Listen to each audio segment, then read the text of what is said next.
This is Napoleon, approximately 5 foot 4 inches, born in Kriska, future emperor. If you've heard of the minor event called the French Revolution, this man played a part.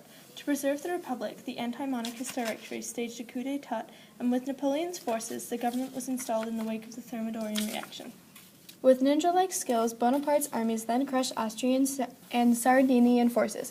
France now dominates Italy and Switzerland. He then takes on Egypt against a second coalition and tries to outmaneuver the British Mediterranean fleet, succeeding in decimating his own fleet. Not the best decision, but not as worse. However, after a quick vacation home, he helps the government stage a second coup for an independent, executively bodied government, making himself leader of this new institution, the consulate, opening up rights for the peasants in the Third Estate, restoring order but crushing his enemies. He also made up with the Catholic Church, signing the Concordat, making Catholicism the major French religion, but forcing the revolutionary and refractory clergy resign, and effectively granting state control over faith. Additionally, Napoleon makes a new constitution, granting him dictator-like power, the Napoleonic Code. I know, how creative. Taking a conservative stance against women's rights and labor unions, abolishing hereditary privilege, and safeguarding French society from internal uprisings. To put the E in ego trip, Napoleon then names himself Emperor of France instead of First Consul of the Republic. All hail Napoleon I. Simultaneously, Toussaint Louverture heads a Haitian slave revolt with the help of the French against British and Spanish forces, ending in Louverture's arrest and Napoleon's submission by giving up his colonial dream, eventually selling his New World gains in the Louisiana Purchase in order to focus on Europe. This he did. Let's take a look at this leader's European empire. While Napoleon didn't do well on the water, he took to the land like a hodag. Not only was he recognized as king of Italy, he also organized the West German princes, leading to the dissolution of the HRE, humbling Austria and defeating Prussia, effectively mastering Germany. Finalizing his supremacy in the Treaty of Tilsit, where Russia and Prussia become France's allies, Napoleon begins to grant patronage to his family, and he begins his campaign to squeeze the life out of Britain's trade. Unrest began to manifest through German nationalism and Prussian reform, but also in Spain and Austria's wars of liberation. Spain, through France's attacks on the privileges of the church, leads guerrilla warfare, and Austria in their attempts to exploit Napoleon's distraction in Spain to revolt, but leading to their own crushing defeat. However, like all great militarists, Napoleon seemed to bite off more than he could chew in his invasion of Russia, leading to a Russian scorched earth policy, destroying Moscow to prevent Bonaparte's forces from gaining food or materials, causing the death of 5/6 of his great army. Spelling doom, Britain, Austria, Prussia, and Russians formed a European coalition at the Battle of the Nations, defeated the great Napoleon.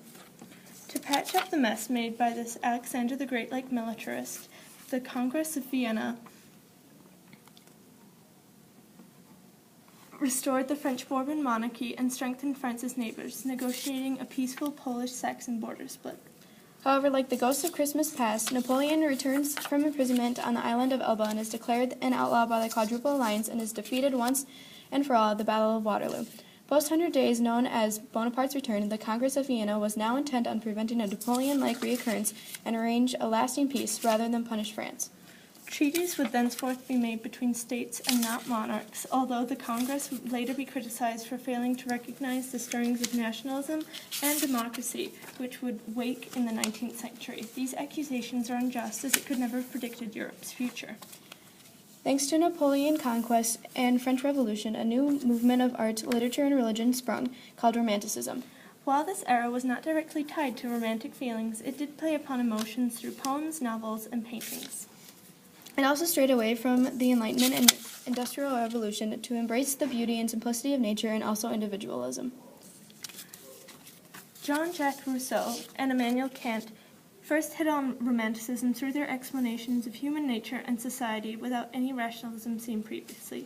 Rousseau hit on the individual influence on society in his novel Emile, which shows how one could be happy without being directly tied to society. Meanwhile, Kant stated that individuals had an internal sense of moral duty, otherwise known as categorical imperative.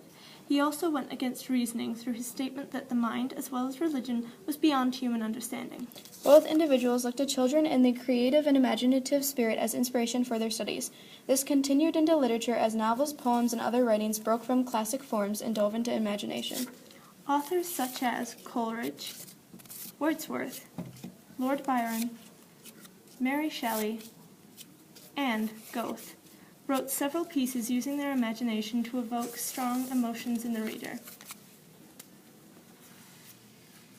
Painters also mimicked this style, such as John Constable, Caspar David Frederick, and Joseph Turner, who used the sublime, or works that stir strong emotions, in all of their works. They also used nature as a tool to show a more simple way of life versus their urban lives at the time. Religions began to move from the normal follow-the-rulebook way and began to dig deeper into the emotions towards the church, also known as the Continental religion. John Wesley began Methodism from this movement, and Schotterdamp and Schleiermacher turned their religious into emotional practices. New looks on nations broke through thanks to the Romantic era. Germany began to take strides towards nationalism and taking pride in their own traditions, as well as new discoveries in philosophy and new writings in literature.